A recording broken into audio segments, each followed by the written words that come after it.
Good morning అమ్మా. ఈరోజు హిందూ ఎనాలిసిస్లో మనం మాట్లాడుకోబోయే మొదటి ఆర్టికల్ వచ్చేసి what mechanism do you have against fake news supreme court ask government. Right, చూడండి, ఇది very very important article regarding mains పెర్స్పెక్టివ్లో చాలా ఇంపార్టెంట్ ఆర్టికల్ అండి. జాగ్రత్తగా వినండి అమ్మా, దీన్ని క్లియర్గా ఎక్స్ప్లెయిన్ చేస్తాను. దీన్ని మనం సిలబస్ పాయింట్ ఆఫ్ వ్యూలో జిఎస్ పేపర్ 2లో మాట్లాడుకుంటాం. సుప్రీం కోర్ట్ వెర్డిక్ట్స్లో మనం మాట్లాడుకోవడం అనేది జరుగుతుంది. Before analysing this article let me explain you about UPSC current affairs course. UPSC current affairs course ఏదైతే ఉందో దాని గురించి ఒక్కసారి మాట్లాడదాం. రైట్, యూపీఎస్సీ కరెంట్ అఫైర్స్ కోర్స్లో మీకు ఏమొస్తుంది అంటే డీటెయిల్డ్ హిందూ అనాలిసిస్ ఏదైతే ఉంటుందో అది వస్తుంది. హిందూ ఎడిటోరియల్ అనాలిసిస్ ఏదైతే ఉంటుందో, ఎడిటోరియల్ మనం చేయట్లేదు కదా, ఎడిటోరియల్స్ కూడా కవర్ చేయడం అనేది జరుగుతుంది విత్ పీడిఎఫ్. ఈ హిందూ అనాలిసిస్కి ఎడిటోరియల్ అనాలిసిస్కి హ్యాండ్ రిటర్న్ పీడిఎఫ్ అనేది చక్కగా ఇవ్వడం అనేది జరుగుతుంది. ఎవ్రీడే ఇస్తానండి హ్యాండ్ రిటర్న్ పీడిఎఫ్, చాలా చక్కగా ఉంటుంది, మీరు రిఫర్ చేసుకోవడానికి గట్రా బాగుంటుంది. రైట్, దాంతోపాటు కరెంట్ అఫైర్స్ కోర్స్లో మీకు ఇంకేం వస్తాయి అంటే వీక్లీ 3 ఎంసీక్యూ సెషన్స్ అనేవి కండక్ట్ చేయడం అనేది జరుగుతుంది, లైవ్ సెషన్స్ కండక్ట్ చేయడం అనేది జరుగుతుంది. ఎవ్రీ సండే ఒక మెయిన్ సెషన్ అనేది కండక్ట్ చేయడం అనేది జరుగుతుంది. సొసైటీని ఎలా చూడాలి, డిఫరెంట్ ఇష్యూస్ని మెయిన్స్ ఆన్సర్ రైటింగ్ పర్స్పెక్టివ్లో ఎలా రాయాలి, ముఖ్యంగా జిఎస్ పేపర్ 2 చూసుకుంటే మీకు మొత్తం కరెంట్ అఫైర్సే ఉంటుంది ఆల్మోస్ట్. సో వాటిని కవర్ చేయడం అనేది జరుగుతుంది. దాంతోపాటు మనకు ఒక డెడికేటెడ్ యాప్ అనేది ఒకటి ఉందమ్మా. ఆ అప్లికేషన్లో, మొబైల్ అప్లికేషన్లో మీకు ఎవ్రీడే కరెంట్ అఫైర్స్ టెస్ట్ అనేది కండక్ట్ చేయడం అనేది జరుగుతుంది. రైట్, సో మీరు ఎక్కడున్నారు కరెంట్ అఫైర్స్లో, ఎలా మీ ప్రిపరేషన్ స్టాండర్డ్స్ అనేవి మీరు తెలుసుకోవచ్చు. దాంతోపాటు ఇంకేం జరుగుతుంది అంటే మీకు సెషన్స్లో, లైవ్ సెషన్స్లో డౌట్ క్లియరెన్స్ చేయడం అనేది జరుగుతుంది. రైట్, సో వీటిని ఎలా ప్రిపేర్ అవ్వాలి, ఏం చేయాలని మీకు కంప్లీట్గా తెలుస్తుంది. కరెంట్ అఫైర్స్లో ముఖ్యంగా ఎంసీక్యూ సెషన్స్లో కూడా నేను ఇప్పుడు ఎంత డీప్గా అయితే చెప్తానో హిందూ అనాలిసిస్లో లోతుల నుంచి అలాగే చెప్తానండి. రైట్, ప్రతిదీ విడమర్చి చెప్పడం అనేది జరుగుతుంది, ఓపిక్గా చెప్పడం అనేది జరుగుతుంది. రైట్, నన్ను నమ్మి జాయిన్ అవ్వండి మా కరెంట్ అఫైర్స్ కోర్స్లో, మీ అస్సలు డిసప్పాయింట్ అవ్వరు. చాలామంది జాయిన్ అవ్వడం అనేది జరుగుతుంది, మీరు కూడా ఈ ఛాన్స్ని ఉపయోగించుకోండి. రైట్, మీకు మన యాప్లో రికార్డెడ్ సెషన్స్, లైవ్ సెషన్స్, ఒకవేళ లైవ్ సెషన్ మీరు మిస్ అయితే రికార్డెడ్ సెషన్ అందుబాటులో ఉంటుంది, ఏ రోజుది ఆ రోజు. హ్యాండ్ రిటర్న్ పీడిఎఫ్స్ ఇస్తాను ఇది చేసుకోవడానికి, రివైజ్ చేసుకోవడానికి. ఒకసారి ఆలోచించండి. రైట్, ఫీజు ఎంత సార్ అంటే కేవలం 6,000 రూపీసే for life time validity. Current affairs life time వ్యాలిడిటీతో చెప్తున్నాం, అర్థం చేసుకోండి. 6,000 కూడా ఒకేసారి కట్టక్కర్లేదు, నెలకి 2,000 రూపీస్ కడుతూ మీరు జాయిన్ అవ్వచ్చు. రైట్, 3 నెలల్లో 6,000 కట్టుకోవచ్చు. లైఫ్ టైం వ్యాలిడిటీ కరెంట్ అఫైర్స్కి ఇస్తున్నాం. ఎవ్రీడే హిందూ అనాలిసిస్ చేయడం జరుగుతుంది, దాంతోపాటు ఎడిటోరియల్ అనాలిసిస్ చేస్తాము, పీడిఎఫ్ చేస్తాము, లైవ్ సెషన్స్ ఉంటాయి, మెయిన్ సెషన్ ఉంటుంది, రైట్, టెస్ట్లు ఉంటాయి. ఆలోచించండి, think about it. Right, so ఇప్పుడు ఆర్టికల్ అనాలిసిస్లోకి వెళ్దాం. ఒకసారి చూడండి అమ్మా. ఈ ఆర్టికల్ని అనలైజ్ చేసే ముందు మనకు కొన్ని బేసిక్స్ తెలియాలండి. ముందు మన ఇండియన్ కాన్స్టిట్యూషన్లో, భారత రాజ్యాంగంలోని ఆర్టికల్ 19 మనకి తెలియాలి. రైట్, ఆర్టికల్ 19 క్లాజ్ 1A మీకు ఏమొస్తుంది, freedom of speech and expression రావడం అనేది జరుగుతుంది. అంటే వాక్ స్వాతంత్ర్యము, భావ ప్రకటన స్వేచ్ఛ ఏదైతే ఉంటుందో అది సిటిజన్స్కి ఇవ్వడం అనేది జరిగింది. This is a fundamental right, ప్రాథమిక హక్కు మనందరికీ తెలిసిందే. రైట్, ప్రతి ఒక్క సిటిజన్కి రావడం అనేది జరుగుతుంది. రైట్, అయితే దీని గురించి డిబేట్ జరుగుతున్నప్పుడు ఎక్కడ మన తాలూకా కాన్స్టిట్యూయెంట్ అసెంబ్లీలో, రాజ్యాంగ పరిషత్తులో డిబేట్ జరుగుతున్నప్పుడు మన రాజ్యాంగ నిర్మాత అయినటువంటి మన అంబేద్కర్ ఎవరైతే ఉన్నారో ఆయన ఒకటి తేల్చి చెప్పడం అనేది జరిగింది. ఏంటి, ఈ ఫ్రీడమ్ ఆఫ్ స్పీచ్ అండ్ ఎక్స్ప్రెషన్లోకి ఏమొస్తాయి అంటే ప్రెస్ ఫ్రీడమ్ కూడా రావడం అనేది జరుగుతుంది. ఫ్రీడమ్ ఆఫ్ ప్రెస్ అండి. రైట్, ఈయన తేల్చి చెప్పడం అనేది జరుగుతుంది. ప్రతి ఒక్క పౌరుడికి ఎలా అయితే ఫ్రీడమ్ ఆఫ్ స్పీచ్ ఎక్స్ప్రెషన్ ఉంటుందో ప్రెస్కి కూడా అది వర్తిస్తుంది. ప్రెస్కి పత్రికా స్వేచ్ఛ అనేది ఇవ్వడం అనేది. సో మన తాలూకా రాజ్యాంగమే, our constitution empowers our citizens with freedom of speech, expression and ఇంటర్నల్గా ఫ్రీడమ్ ఆఫ్ ప్రెస్ కూడా దానిలోకి వస్తుంది. రైట్, అయితే ఈ పవర్ యాబ్సల్యూటా అంటే ఎప్పుడైనా ఎలా అయినా చెల్లుతుందా అంటే కాదండి. వేరే వ్యక్తి తాలూకా ఇదేదైతే ఉంటుందో, వేరే వ్యక్తిని నువ్వు ఎప్పుడైతే ఇబ్బంది పెట్టేటటువంటి వేరే ఇండివిజువల్స్ తాలూకా రైట్స్ని ఎప్పుడైతే ఇబ్బంది పెడతావో దీంతో, రైట్. ముఖ్యంగా అందరికీ ఫ్రీడమ్ ఆఫ్ డిగ్నిటీ ఉంటుంది, right, you know freedom of life ఉంటుంది, ఫ్రీడమ్ ఆఫ్ లిబర్టీ ఉంటుంది. వాటికి నువ్వేమైనా భంగం కలిగించావు అనుకోండి, అప్పుడు ఏమంటర్ అవుతుంది, కోర్టు ఎంటర్ అవుతుంది. రైట్. రాజ్యాంగం అనేది పౌరులకి ఏం చేసింది, freedom of speech and expression ఇచ్చింది. దాంతోపాటు మనకి ఏమైనా మనకి అది భంగం కలిగితే, ఆ స్వేచ్ఛ అనేది భంగం కలిగితే కోర్టులకి, న్యాయస్థానాలకి వెళ్ళి మనకి జరిగినటువంటి అన్యాయాన్ని మనం పరిష్కరించుకునేటటువంటి అవకాశాన్ని కూడా మనకి ఎవరిచ్చారండి, రాజ్యాంగమే, కాన్స్టిట్యూషన్ ఇవ్వడం అనేది జరిగింది. సో ఇక్కడి వరకు మీకు క్లియర్ అనే అనుకుంటున్నాను. ఇప్పుడు మీకు బేసిక్స్ అర్థమైనాయి. ఇప్పుడు మీకు ఈరోజు న్యూస్లోకి ఏమొచ్చిందో చెప్తాను, చూడండి అమ్మ. రీసెంట్గా మీరు గమనిస్తే తబ్లీగీ జమాత్ ఏదైతే ఉందో ఈ ఈవెంట్ జరగడం అనేది జరిగింది. కోవిడ్-19 పాండమిక్ ద్వారా ఈ ఈవెంట్ జరిగింది. అప్పుడు అందరూ ఏం చేశారు, ప్రతి ఒక్కరు, రైట్, ఈ తబ్లీగీ జమాత్ ఈవెంట్ వల్లనే ఇండియాలోని ఏది స్ప్రెడ్ అయిందండి, కోవిడ్-19 స్ప్రెడ్ అయింది అని చెప్పడం అనేది జరిగింది. సో దీనివల్ల ఇస్లామిక్ ఒక కమ్యూనిటీకే టార్గెట్ చేయడం అనేది ఎంత మాత్రం కరెక్ట్ కాదు, రైట్. ఒక కమ్యూనిటీకే కంటిన్యూస్గా టార్గెట్ చేయడం ఎంత మాత్రం కరెక్ట్ కాదు. ఇది కమ్యూనల్ రియోట్స్ ఏవైతే ఉంటాయో ఆ కమ్యూనిటీ వాళ్ళకి ఎవరైతే ఉన్నాయో వాళ్ళ తాలూకా ఫీలింగ్స్ అనేవి హర్ట్ చేస్తున్నాయి. ఇట్ ఈస్ వెరీ పెయిన్ఫుల్ అని చెప్పి ఏం చేశారు, ప్రెస్ ఎవరైతే ఈ న్యూస్ వేస్తున్నారో తబ్లీగీ జమాత్ ఈవెంట్ వల్ల కోవిడ్-19 వచ్చింది, ప్రబలింది అనేటటువంటి ఏదైతే ఉంటుందో దానిని ఆపమని చెప్పి సుప్రీంకోర్టులో కొన్ని పిటిషన్స్ దాఖలు అవ్వడం అనేది జరిగినాయి. రైట్. మన ధర్మాసనం ఏదైతే ఉంటుందో దానిలో ఇది వేయడం అనేది జరిగింది. అయితే చూడండి అమ్మా, దానికి తీర్పు చెప్తూ సుప్రీంకోర్టు ఏం చెప్పింది అంటే, ఫేక్ న్యూస్ మీడియాలో ఏదైతే స్ప్రెడ్ అవుతుందో దాన్ని కట్టడి చేయడానికి, మీడియాలో ఫేక్ న్యూస్ స్ప్రెడ్ ఏదైతే అవుతుందో దాన్ని కంట్రోల్ చేయడానికి why can't you establish a mechanism, ఒక రెగ్యులేటరీ మెకానిజం అనేది ఉండాలి కదా అని చెప్పడం అనేది అని చెప్పి సెంట్రల్ గవర్నమెంట్ క్వశ్చన్ వేయడం అనేది జరిగింది. రైట్. అయితే కోర్టు ఏం చెప్పింది, cable TV network regulation act అనేది 1955లో, ఏ యాక్ట్ అండి, cable TV network regulation act అనేది తీసుకురావడం అనేది జరిగింది. ఈ యాక్ట్ అనేది ఏం చేస్తుంది, కేబుల్ టీవీలు ఏవైతే ఉన్నాయో, మీడియా ఏదైతే ఉంటుందో వాటిలో జరిగేటటువంటి వాళ్ళలో జరిగేటటువంటి ప్రోగ్రామ్స్ ఏవైతే ఉన్నాయో వాటిని రెగ్యులేట్ చేసేటటువంటి అవకాశం ఇచ్చింది. ఏది చూపించాలి, ఏది చూపించకూడదు, రైట్. ప్రజల్లో భయాందోళనలు ఏవైతే ఉంటాయో వాటిని, కమ్యూనల్ రియాట్స్ ఏవైతే ఉంటాయో వాటిని రెచ్చగొట్టేటటువంటి ప్రోగ్రామ్స్ చూపించకూడదు. సో ఆ రెగ్యులేషన్ అనేది ఒక వాచ్ డాగ్ అనేది లాగా ఇది పని చేయాలని చెప్పడం అనేది జరిగింది. సో దాని ప్రకారంగా మీరు చేయొచ్చు కదా, why can't you regulate, right. ఒకవేళ మీరు చేయకపోతే ఏం చెప్పారు, మేము ఒక దీన్ని క్రియేట్ చేస్తాము, right. We will create an outside agency to regulate this one, దేనండి, మీడియాని అని చెప్పడం అనేది జరిగింది. దీనికి గవర్నమెంట్ అనేది బదులిస్తూ లేదండి మన ఇండియన్ కాన్స్టిట్యూషన్లో ఆర్టికల్ 19 ఏదైతే ఉందో అది ప్రెస్ ఫ్రీడమ్ అనేది ఇచ్చింది. మేము అలా రెగ్యులేట్ చేసుకుంటూ పోతే ఏమవుతుంది అంటే ఇబ్బందులు తలెత్తాయి. ప్రెస్ వాళ్ళకి వివిధ ప్రాంతాల్లో న్యూస్ని, రైట్, వివిధ వర్గాలకు సంబంధించిన న్యూస్ని చెప్పేటటువంటి హక్కు అనేది ఉంది. వాటిని మేము ఎలా కట్టడి చేస్తామని చెప్పడం అనేది జరిగింది.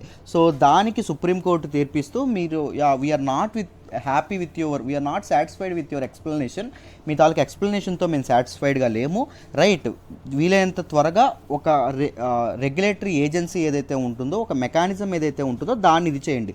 ఎందుకంటే ఈ ఫేక్ న్యూస్ ఏదైతే ఉంటుందో ఈ ఫేక్ న్యూస్ సొసైటీలో అన్రెస్ట్ని ఇది చేయడానికి, పొలిటికల్ ఇన్స్టెబిలిటీని ట్రిగ్గర్ చేయడానికి చాలా ఇదవ్వడం అనేది జరుగుతుంది, రైట్ అని చెప్పడం అనేది జరిగింది. దాంతోపాటు ఈ పిటిషన్లో ఎవరైతే పిటిషన్ వేశారో ప్రెస్ వాళ్ళు ఇలా చేయకూడదని చెప్పి ఆ పిటిషన్లో ఇంకేం చెప్పారు అంటే, ఎవరైతే మీడియా ముస్లిమ్స్కి ఎగనెస్ట్గా ఇలాంటివనేవి చేసిందో, ముస్లిం కమ్యూనిటీకి ఎగనెస్ట్గా ఇలాంటి ఆరోపణలు చేసిందో వాళ్ళ మీద యాక్షన్ తీసుకోండి. దాంతోపాటు ఇలాంటివి ఇంకొకసారి చేయకుండా గ్యాగ్ ఆర్డర్ అనేది ఒకటి ఇవ్వండి, అంటే అసలు ఇంకోసారి వాటిని పబ్లిష్ చేయకుండా ఒక ఆర్డర్ అనేది ఇవ్వండి అని చెప్పడం అనేది జరిగింది, రైట్. దాంతోపాటు ఇంకేం చెప్పారు, ముస్లిమ్స్ అనేవాళ్ళు బాగా టార్గెట్ చేయబడ్డారు, ఫాల్స్ ప్రోపగండా అనేది వాళ్ళ మీద బాగా పెరిగిపోయింది by spreading fake news about Tablighi Jamaat గురించి ఫేక్ న్యూస్ ఎప్పుడైతే స్ప్రెడ్ చేస్తున్నారో ఒక ఏలియనేటెడ్ కమ్యూనిటీ అయిపోయింది, రైట్. ఇండియన్ హిస్టరీలో ఎప్పటి నుంచో పాతుకుపోయినటువంటిది ఏదైతే ఉందో కమ్యూనిటీ, దాన్ని కాస్త దీనిగా చూడడం అనేది జరుగుతుంది అని చెప్పడం అనేది జరిగింది, రైట్. దీనికి నిజంగా సుప్రీంకోర్టు చాలా కోప్పడి గవర్నమెంట్ అర్జెంటుగా మెకానిజం అనేది తీసుకురావాలి. మెకానిజం అనేది తీసుకురాకపోతే we will establish a outside agency అని చెప్పడం అనేది జరిగింది. రైట్. అయితే ఇంతకీ ఫేక్ న్యూస్ అంటే ఏంటి సార్? ఫేక్ న్యూస్ అనేది ఎందుకు స్ప్రెడ్ చేస్తారు, ఎందుకు స్ప్రెడ్ అవుతుంది? Fake news is usually spread to influence people's views. ప్రజల తాలూకా ఇవేవైతే ఉన్నాయో, పీపుల్ యొక్క వ్యూస్ ఏవైతే ఉన్నాయో వాటిని ఇన్ఫ్లుయెన్స్ చేయడానికి వాడతారు. ముఖ్యంగా పొలిటికల్ ఎజెండా ఏదైతే ఉంటుందో, పొలిటికల్ ఎజెండా కోసం, ప్రాఫిటబుల్ బిజినెస్ ఏదైతే ఉంటుందో, బిజినెస్ చేసుకోవడం కోసం, వాట్సాప్లో కానీ మనం ఇలాంటివి చూస్తూ ఉంటాం. దాంతోపాటు టు క్రియేట్ కేయోస్, కన్ఫ్యూజన్ ఏదైతే ఉంటుందో దాన్ని సొసైటీలో క్రియేట్ చేయడం కోసం కొంతమంది వ్యక్తులు ఈ ఫేక్ న్యూస్ని స్ప్రెడ్ చేయడం అనేది జరుగుతుంది. వై, ఎందుకు ఫేక్ న్యూస్ అనేది స్ప్రెడ్ చేస్తారు, ఎందుకు ఫేక్ న్యూస్ ఎక్కువగా స్ప్రెడ్ అవుతుంది ఉపయోగపడే న్యూస్ కంటే? ముఖ్యంగా ఏంటి అంటే పోలరైజేషన్ ఆఫ్ సొసైటీ. సొసైటీ ఏంటవుతుంది, వివిధ రకాలుగా విడిపోయి ఉందండి. డిఫరెంట్ మతాలుగా, డిఫరెంట్ వ్యక్తులుగా, ఒక్కొక్కరికి ఒక్కొక్కరంటే ఇష్టం. పొలిటికల్ వ్యూస్ అనేవి ఒక్కొక్కరికి ఒక్కలా ఉంటాయి. దీస్ కైండ్ ఆఫ్ థింగ్స్ ఏవైతే ఉన్నాయో దానివల్ల ఫేక్ న్యూస్ అనేది ఎక్కువగా స్ప్రెడ్ అవుతుంది. ఇఫ్ నాకు ఎప్పుడైనా నాకు నచ్చినటువంటి వ్యక్తి గురించి ఒక మెసేజ్ వచ్చింది అనుకోండి, రైట్, నేను దాన్ని ఏం చేస్తాను, స్ప్రెడ్ చేస్తూ ఉంటాను. రైట్, నాకు బాగా నచ్చినటువంటి వ్యక్తి గురించి ఒక వచ్చింది అనుకోండి, ఏదైనా ఒక మెసేజ్, నేను దాన్ని ఏం చేస్తాను, దాన్ని కూడా స్ప్రెడ్ చేయడం అనేది జరుగుతుంది. ఫేక్ న్యూస్ అన్న లేకపోతే అది నిజం న్యూసా అని చెప్పి నేను ఆలోచించడం అనేది జరగదు. రైట్. దాంతోపాటు కన్ఫర్మేషన్ బయాస్ అనేది ఉంటుందండి. ఇది కూడా ఒక పెద్ద కారణం. కన్ఫర్మేషన్ బయాస్ అంటే ఏంటి సార్? నాకు నచ్చినటువంటి వ్యక్తి గురించి ఎవరైనా చెడుగా చెప్పారనుకోండి, అప్పుడు నేను అది నిజమా కాదా అని కన్ఫర్మ్ చేసుకుంటాను. రైట్. నాకు నచ్చినటువంటి వ్యక్తి గురించి ఎవరైనా తప్పుగా చెప్పారనుకోండి, నేను అసలు కన్ఫర్మ్ చేసుకోనండి, నేను బయటకు వదిలేస్తాను న్యూస్ని.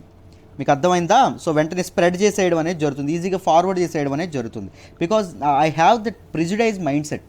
నాకు ముందుగానే అతను చెడ్డవాడని మైండ్ సెట్ ఉండిపోయింది మైండ్లో. సో అది నాకు ఆ మైండ్ ఏం చేస్తుంది అంటే నా తాలూకు స్టేట్మెంట్ని సాటిస్ఫై చేసేటటువంటి స్టేట్మెంట్ ఒకటి కనిపించింది అనుకోండి, ఇన్ఫర్మేషన్ కనిపించింది అనుకోండి, వెంటనే అది ఫార్వర్డ్ చేసేస్తాం. ఒక్కసారి కూడా మైండ్ ఆలోచించదు అది నిజమా కాదా అని చెప్పి. దాంతోపాటు ఎక్కువగా సోషల్ మీడియా కూడా ప్రజల యొక్క ఫింగర్ టిప్స్ మీదుగానే రైట్ యాక్సెసిబిలిటీ అనేది పెంచేసింది.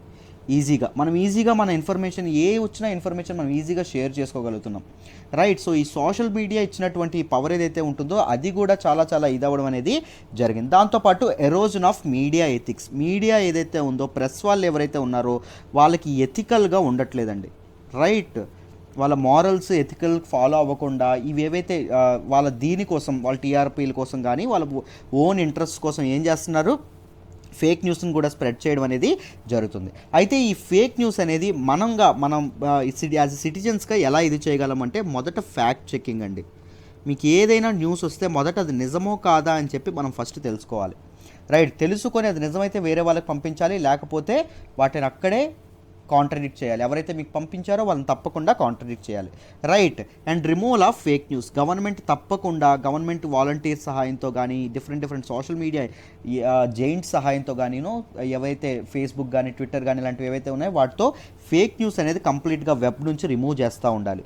దాంతోపాటు ఎండ్ యూజర్స్ ఎవరైతే ఉన్నారో, ఎవరైతే తీసుకుంటున్నారో ఇన్ఫర్మేషన్ని, వాళ్ళని ఎడ్యుకేట్ చేస్తూ ఉండాలండి, వాళ్ళని ఎడ్యుకేట్ చేస్తూ ఉండాలి. And tracking the source of fake news యొక్క సోర్స్ను కూడా ట్రాక్ చేయాలి. అంటే ఎక్కడ నుంచి మొదలైంది ఆ ఉదంతు, ఆ పుకార్ అనేది ఎక్కడి నుంచి మొదలైంది.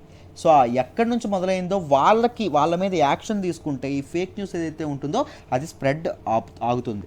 నేను ఆల్రెడీ చెప్పాను కదా, ఫేక్ న్యూస్ కొన్నిసార్లు కొన్ని కంట్రీస్లో విపరీతమైనటువంటి హిస్టరీలో చాలా పొలిటికల్ అన్రెస్ట్ని క్రియేట్ చేసినటువంటి సందర్భాలు ఉన్నాయండి.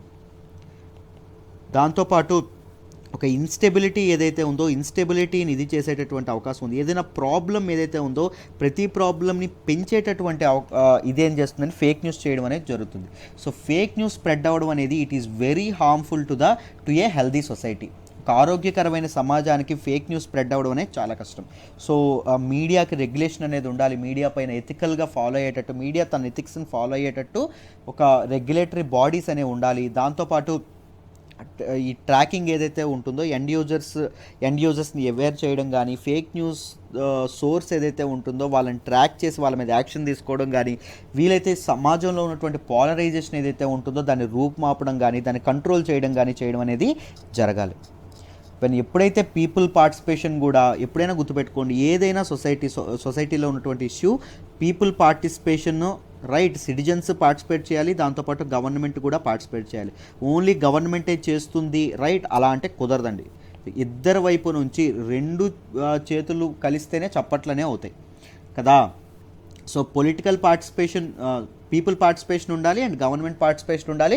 రెండింటితో కలిపి ఏ ఇష్యూ అయినా, ఏ సోషల్ ఇష్యూ అయినా ఎరాడికేట్ అవుతుంది. You can use this one in any mains answer.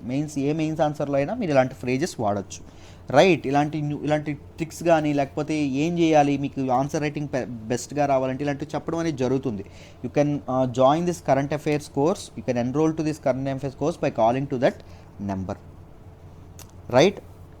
I hope ఈ ఆర్టికల్ మీకు డీటెయిల్డ్గా అర్థమైందని అనుకుంటున్నాను right. Let me move to the next article అమ్మా. మనం మాట్లాడుకోబోయే నెక్స్ట్ ఆర్టికల్ వచ్చేసి MP Madhya Pradesh planning law with 5 year jail for love jihad. This is a political term, జాగ్రత్తగా ఆలోచించాలి. It is a serious issue. చాలాసార్లు పేపర్లో వచ్చింది, బట్ ఎందుకు దీన్ని ఇది చెప్పడం అని చెప్పలేదు. But now it is a serious problem and so many governments దీని మీద లాస్ చేయడం అనేది జరుగుతుంది. ఒకసారి జాగ్రత్తగా వినండి, ఇన్ డీటెయిల్ ఈ ఆర్టికల్ని డిస్కస్ చేద్దాం. జాగ్రత్తగా వినండి అమ్మా. చూడండి, first let us understand what is the meaning of love jihad. Love jihad అంటే ఏంటి అంటే this is an alleged term అండి. This is not much proved. ఇలా సమాజంలో జరుగుతుందా లేదా అని తెలియదు, కానీ this is a political term. Actually this is not a legal term right.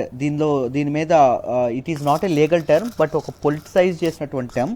ఒకసారి దీని అర్థం ఏంటో చూద్దాం. చూడండి, ముస్లిం బాయ్స్ ఎవరైతే ఉన్నారో, ముస్లిం యూత్ ఎవరైతే ఉన్నారో, యంగ్ పీపుల్ ఎవరైతే ఉన్నారో వాళ్ళు మిగిలినటువంటి నాన్ ముస్లిం కమ్యూనిటీస్కి చెందినటువంటి, నాన్ ఇస్లామిక్ కమ్యూనిటీస్కి చెందినటువంటి ఎవరైతే గర్ల్స్ ఎవరైతే ఉంటారో వీళ్ళని పెళ్లి చేసుకొని వీళ్ళని తమ దీనిలో ఏం చేస్తారు అంటే తమ తాలూకా రిలీజియన్లోకి కన్వర్ట్ చేయడం అనేది జరుగుతుంది.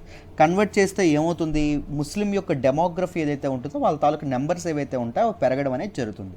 And then they will convert into an influential group అని చెప్పడం అనేది జరిగింది. But this is practically impossible because ఇండియాలో చాలా వరకు హిందూసే ఉన్నారు. మొత్తం అంతా ఇలా అవ్వడం అనేది ఆల్మోస్ట్ జరగదు. బట్ దిస్ లవ్ జిహాద్ అనేది ఒక సీరియస్ ప్రాబ్లం అని చెప్పి చాలా సార్లు పేపర్లో రావడం అనేది జరిగింది.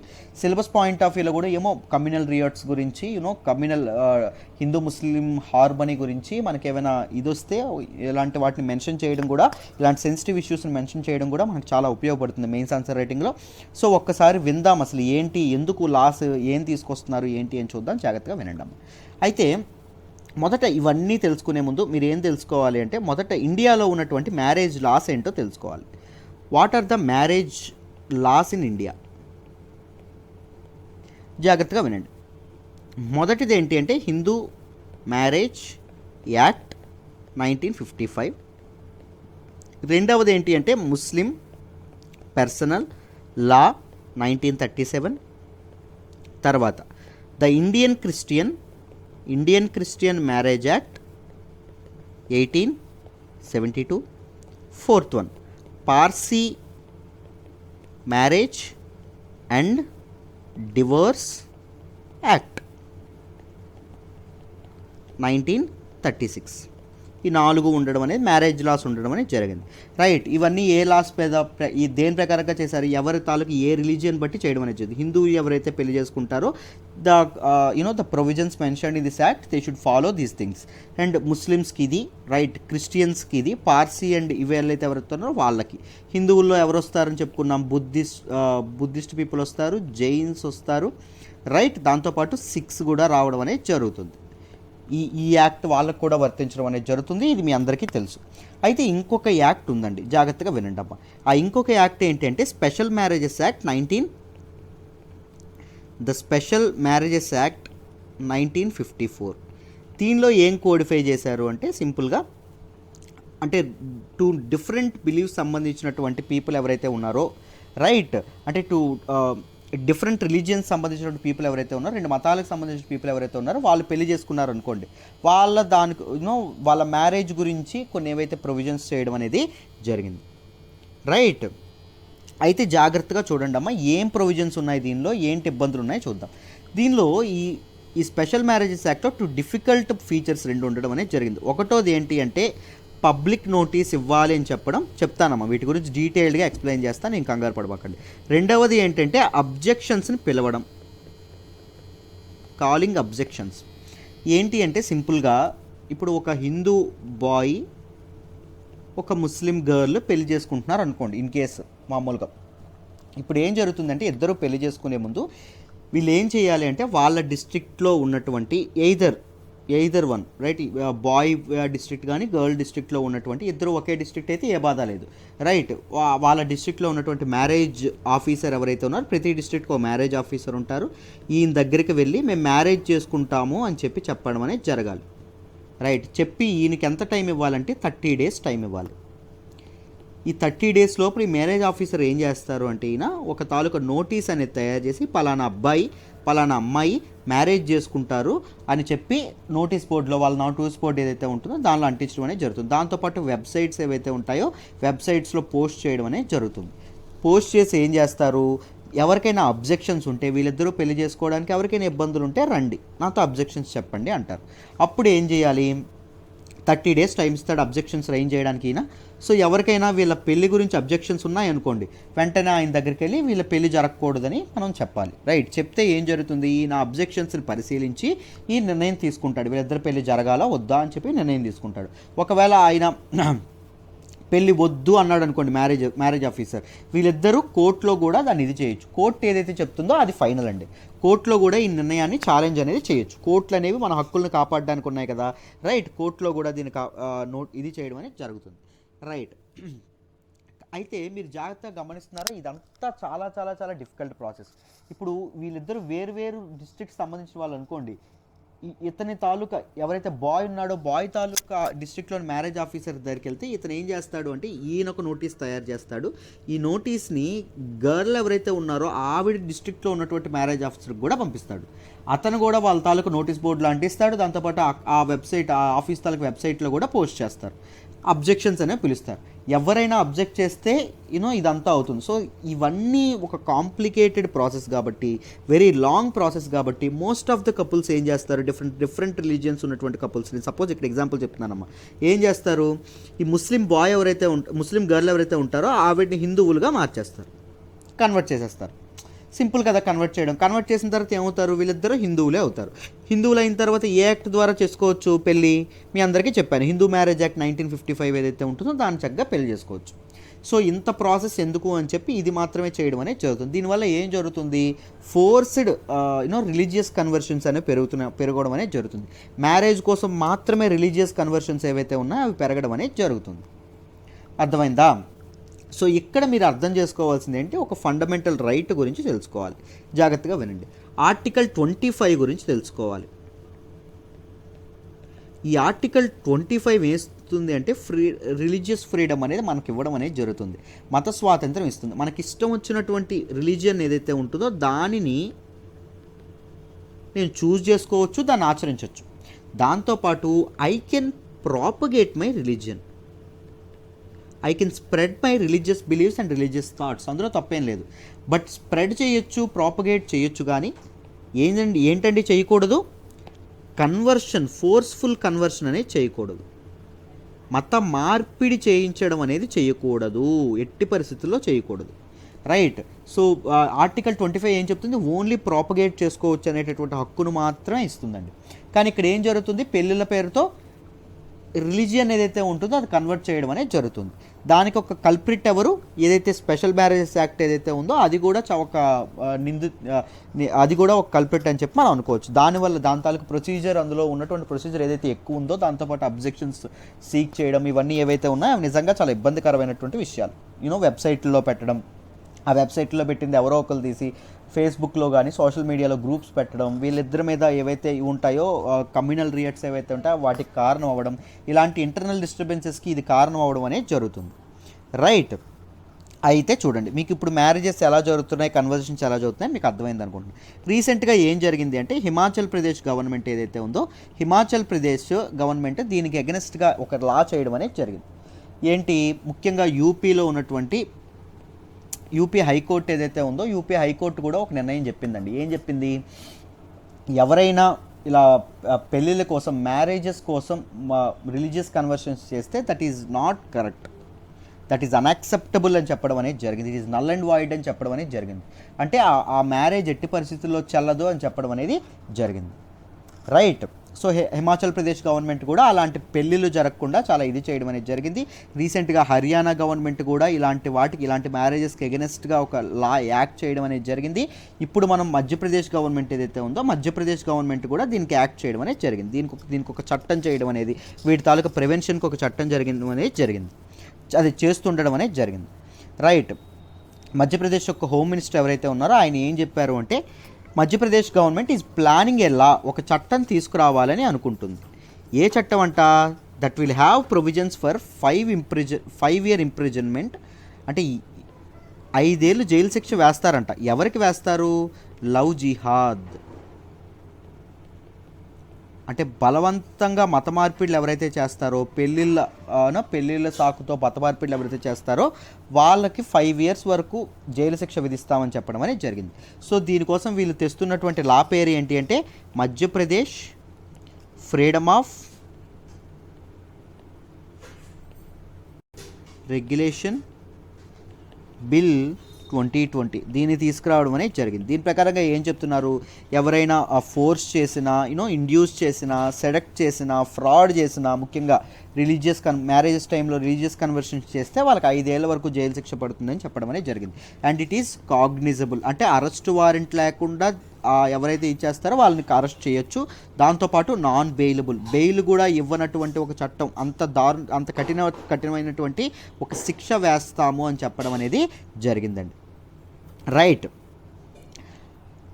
అయితే ఈ యాక్షన్ తీసుకోవడానికి ఏం జరగాలి అంటే, ఎవరైతే పెళ్ళిళ్ళలో పార్టిసిపేట్ చేస్తున్నారో వాళ్ళ తాలూకా పేరెంట్స్, వాళ్ళ తాలూకా తల్లిదండ్రులు కానీ, సిబ్లింగ్స్ ఎవరైతే ఉన్నారో, అన్నదమ్ములు ఎవరైతే ఉన్నారో వాళ్ళు కానీ కంప్లైంట్ అనేది తప్పకుండా ఇవ్వాలండి. రైట్. కంప్లైంట్ అనేది తప్పకుండా ఇవ్వాలి. ఏవైతే ఇలా మ్యారేజెస్ జరుగుతాయో బలవంతంగా, ఆ మ్యారేజెస్ నల్ అండ్ వాయిడ్, అంటే ఎట్టి పరిస్థితుల్లోని చెల్లవు అని చెప్పడం అనేది జరిగింది. ఎవరండి చెప్పారు? మధ్యప్రదేశ్ కొత్తగా లా వస్తుంది కదా, ఆ లాలో ఈ ప్రొవిజన్స్ అన్ని యాడ్ చేస్తున్నామని చెప్పడం అనేది జరిగింది. రైట్. ఇలాంటి ప్లాన్స్ ఎవరు చేస్తున్నారు అంటే యూపీ చేస్తుంది, కర్ణాటక చేస్తుంది, హర్యానా గవర్నమెంట్ ఏదైతే ఉందో హర్యానా గవర్నమెంట్ చేయడం అనేది జరుగుతుంది. హిమాచల్ ప్రదేశ్ దీని మీద రీసెంట్గా యాక్ట్ అనేది తీసుకురావడం కూడా, ఒక చట్టం అనేది చేయడం కూడా చేసిందండి. రైట్. ఈ లవ్ జిహాద్ ఏదైతే ఉందో అది దట్ ఈస్ ఎ సోషల్ మలైజ్ కాదు, మామూలుగా అది పొలిటికల్ టర్మ్ అండి. Right. It is a non legal term. So critics ఏం చెప్తున్నారు అంటే, ఒక extra legal are non legal concept ఏదైతే ఉంటుందో, ఎక్స్ట్రా లీగల్ కాన్సెప్ట్ మీద లెజిస్లేషన్ చేయడం అనేది ఇట్ ఈస్ నాట్ వ్యాలిడ్ అని చెప్పడం అనేది జరిగింది. ఒక ఎక్స్ట్రా లీగల్ కాన్సెప్ట్ మీద ఒక చట్టం చేయడం అనేది కరెక్ట్ కాదని చెప్పడం అనేది జరిగింది. రైట్. ఇలాంటి చట్టాలు ఏవైనా చేస్తే ఏం జరుగుతుంది? అడల్ట్స్ ఎవరైతే ఉన్నారో, వయసుకు వచ్చిన మగపిల్లలు, ఆడపిల్లలు ఎవరైతే వ్యక్తులు ఎవరైతే ఉన్నారో వాళ్ళ తాలూకా, అంటే వాళ్ళు ప్రేమించిన వ్యక్తిని చూజ్ చేసుకొని, వాళ్ళు ప్రేమించిన వ్యక్తిని పెళ్లి చేసుకునేటటువంటి హక్కు ఏదైతే ఉంటుందో వాళ్ళు కోల్పోతారు. So this is totally unconstitutional అని చెప్పడం అనేది జరిగింది. ఇది రాజ్యాంగ విరుద్ధమైనవి ఇలాంటి లెజిస్లేషన్స్ అని చెప్పడం అనేది జరిగింది. సో ఇలాంటి లాస్ ఏవైతే ఉన్నాయో, ఈ లాస్ పాస్ చేయడం అనేది ఇవి కరెక్టా తప్ప? రైట్. ఒకవేళ తప్పు అయితే మీరు ఏం సజెస్ట్ చేస్తారు? కరెక్ట్ అయితే ఎందుకు కరెక్ట్ అనుకుంటున్నారు? నాకు ఒకసారి వీలైతే కామెంట్స్లో మీరు మెన్షన్ చేసి చెప్పండి అమ్మ. రైట్. ఇలాంటి ఇష్యూస్ని ఎలా సార్ట్ అవుట్ చేయొచ్చు government? What are the other things that we can follow to sort out this problem? దీని మీద మీరు వీలైతే నాకు ఒకసారి కామెంట్లో చెప్పండి, నేను ఒకసారి వింటాను, చూస్తాను ఎవరు ఎలా చెప్తున్నారు, ఎలా ఆలోచిస్తున్నారని. రైట్. ఐ హోప్ మీకు మొత్తం అర్థమైందని అనుకుంటున్నాను. మీకు ఏం చెప్పానమ్మా ఇప్పటి వరకు? చెప్పండి టకటక. లవ్ జిహాద్ అంటే అర్థం ఏంటో చెప్పాను. దాని తర్వాత ఇండియాలో మ్యారేజెస్ ఏవైతే ఉన్నాయో, హిందూ మ్యారేజ్ యాక్ట్ కానీ, ముస్లిం పర్సనల్ లా కానీ, ఇండియన్ క్రిస్టియన్ మ్యారేజెస్ యాక్ట్ కానీ, Parsi marriage and diverse act కానీ, వాటితో పాటు ఉన్నటువంటి యాక్ట్ ఏంటి? Special marriages act. Special marriages యాక్ట్లో 2 డిఫరెంట్ ఫీచర్స్ ఉన్నాయి, 2 డిఫికల్ట్ ఫీచర్స్ ఉన్నాయి. అవేంటి? పబ్లిక్ నోటీస్ అనేది ఇవ్వడం, ఎవరు? మ్యారేజ్ ఆఫీసర్ ఇస్తారు. దాంతోపాటు అబ్జెక్షన్స్ని పిలవడం. అబ్జెక్షన్స్ ఎవరైతే చేస్తారో, మ్యారేజ్ మీద అబ్జెక్షన్స్ ఎవరైతే ఉన్నాయో పబ్లిక్, వాళ్ళకి వచ్చి అబ్జెక్షన్స్ కూడా చేయొచ్చు కదా. సో అబ్జెక్షన్స్ని కూడా పిలవడం అనేది కరెక్ట్. ఈ రెండింటి వల్ల ఏమైంది? ఆ ప్రాసెస్ అనేది చాలా డిఫికల్ట్గా ఉండడం వల్ల కప్పులు ఎవరైతే ఉన్నారో, ఎవరైతే పెళ్లి చేసుకుందాం అనుకుంటున్నారో వాళ్ళు ఏం చేశారు, రిలీజియస్ కన్వర్షన్స్కి పాటుపడడం అనేది జరుగుతుంది. సో పెళ్లి మూలాన రిలీజియస్ కన్వర్షన్, మత మార్పిళ్ళు అనేవి చేయడం కరెక్ట్ కాదని చెప్పి రీసెంట్గా ఏమేమి చెప్పాయి, ఉత్తరప్రదేశ్ హైకోర్టు అనేది చెప్పింది. సో తర్వాత హర్యానా అనేది చెప్పింది, కర్ణాటక అనేది కూడా ఈ ప్లాన్స్లో ఉండడం అనేది జరిగింది.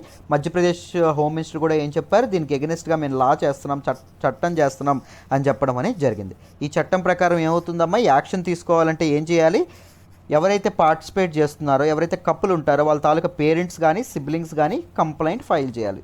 మత మార్పిడి జరుగుతుంది అని, ఇష్టం లేకుండా మత మార్పిడి జరుగుతుంది పెళ్లి కోసం అని చెప్పి తప్పకుండా చేయాలి. ఇదేంటండి, ఈ అఫెన్స్ ఏంటి, కాగ్నిజబుల్ అంటే ఎటువంటి అరెస్ట్ వారెంట్ లేకుండా అరెస్ట్ చేయొచ్చు.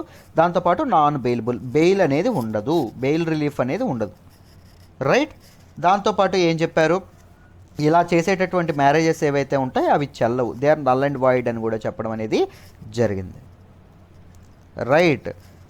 ఐ హోప్ మీకు డీటెయిల్డ్గా ఈ ఆర్టికల్ అర్థమైందని అనుకుంటున్నాను. Let me move to the next article అమ్మా. ఇప్పుడు మనం మాట్లాడుకోబోయే నెక్స్ట్ ఆర్టికల్ వచ్చేసి, amid protest Peru gets its third president in a week. Very very important article. పెరూలో క్రైసిస్ నడుస్తుంది, దాని గురించి చూద్దాం. రైట్. పెరూలో ఒక కొత్త ప్రెసిడెంట్ అనేది ఆయన రాబోతున్నారు. ఆయన పేరేంటండి, ఫ్రాన్సిస్కో సగస్తి అనేటటువంటి ఒక ఆయన రాబోతున్నారు. ఇతని తాలూకా ఎందుకు రాబోతున్నారు, ఎందుకు దీన్ని చదువుకుంటున్నాము అంటే, ఈ వీక్లో, ఈ వారంలో ఎన్నికవుతున్నటువంటి 3వ ప్రెసిడెంట్ అంట.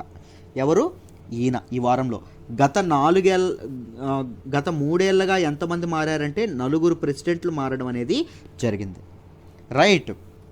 గత 5 ఏళ్ళుగా ఎంతమంది మారారంటే 5 ప్రెసిడెంట్స్ మారడం అనేది జరిగింది.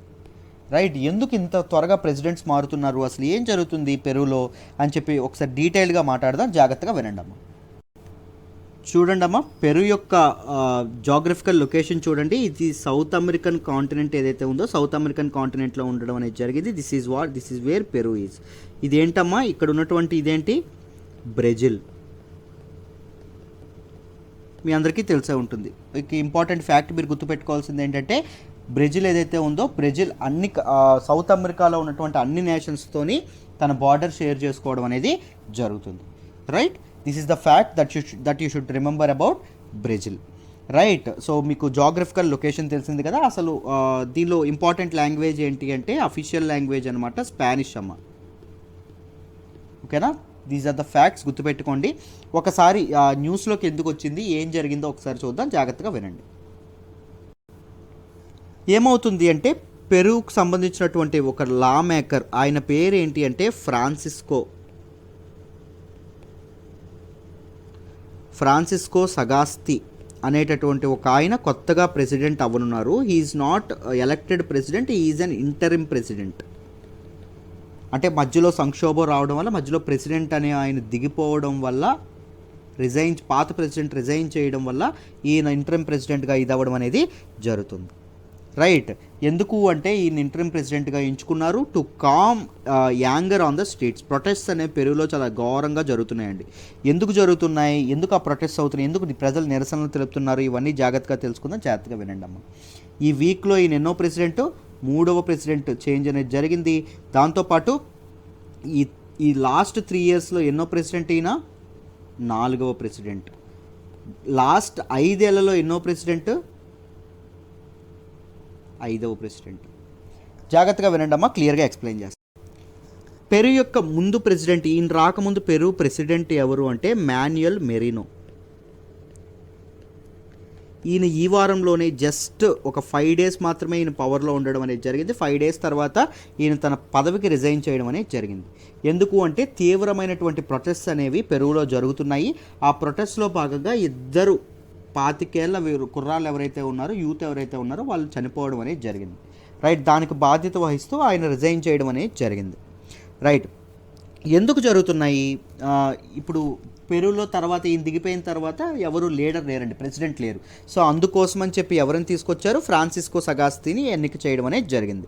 రైట్. ఎందుకు ఇదంతా ఎందుకు ఆ క్రైసిస్ అనేది ఎందుకు మొదలైంది, ఎందుకు ప్రొటెస్ట్ జరుగుతున్నాయి అంటే, ఇతని ముందు మాన్యుయల్ మెరీనో ముందు పెరులో ప్రెసిడెంట్ ఎవరు అంటే మార్టిన్ విజ్కారా.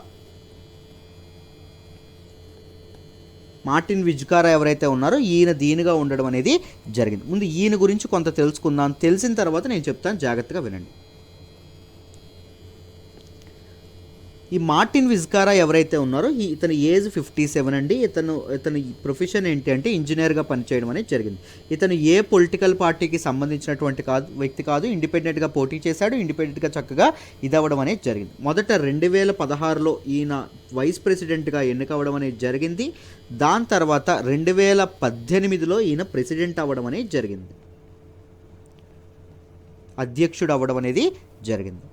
రైట్. ఈయన అధికారంలోకి రాగానే ఏం చెప్పాడు అంటే కరప్షన్ని పూర్తిగా రూపుమాపుతాను అని చెప్పడం అనేది జరిగింది. పూర్తిగా పెరు యొక్క లెజిస్లేటివ్ సిస్టమ్, దాంతోపాటు జ్యుడిషియల్ సిస్టమ్ ఏదైతే ఉందో, జ్యుడిషియల్ సిస్టమ్ ఏదైతే ఉందో ఈ రెండింటిలోని పూర్తిగా కరప్షన్ నేను రూపుమాపుతాను, రిఫార్మ్స్ అనేవి తీసుకొస్తానని చెప్పడం అనేది జరిగింది. రైట్. దాంతోపాటు ఇంకొకటి ఏం చెప్పాడు అంటే నేను ఒక్కసారి దీనిలో పవర్లో ఉంటాను, రైట్, నెక్స్ట్ టర్మ్ ఏదైతే ఉందో నెక్స్ట్ టర్మ్కి నేను అసలు పోటీ కూడా చేయను అని చెప్పడం అనేది జరిగింది. సో సడన్గా ఈయన పెరులో ఒక పెద్ద పాపులర్ ఫిగర్గా ఇది అవ్వడం అనేది జరిగింది, ఎదగడం అనేది జరిగింది. ప్రజలందరూ ఈయన గురించి మాట్లాడుకోవడం అనేది జరిగింది.